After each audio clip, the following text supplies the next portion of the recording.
ನಮಸ್ಕಾರ ಸ್ನೇಹಿತರೆ, ಹೇಗಿದ್ದೀರಾ ಎಲ್ಲರೂ? ಇವತ್ತು ಮತ್ತೊಂದು ಗ್ಲಾಸ್ ಮಾಡೆಲ್ ಮೇಲೆ ಪೇಂಟಿಂಗ್ ಮಾಡೋಣ ಅಂತ ನಾನು ಬಳಸ್ತಾ ಇರೋದು ಎಕ್ರಿಲಿಕ್ ಪೇಂಟೇನೆ.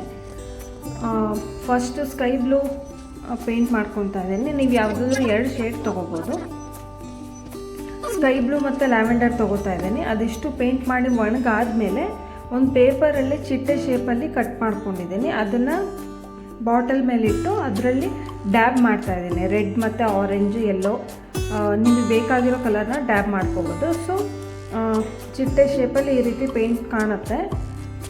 ಅದು ಒಣಗಿದ ಮೇಲೆ ಪೂರ್ತಿ ಅರ್ಧ ದಿನ ಒಣಗಕ್ಕೆ ಬಿಡಬೇಕು. ಒಣಗಾದ್ಮೇಲೆ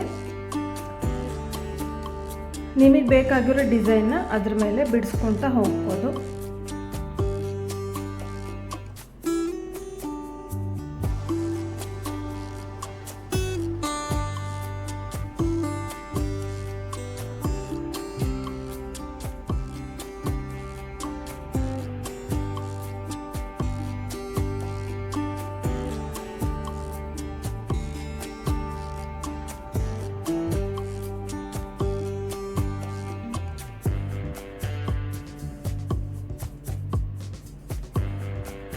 ಸೊ ಫೈನಲಿ ಇದು ಈ ರೀತಿ ಕಾಣ್ತಾ ಇದೆ.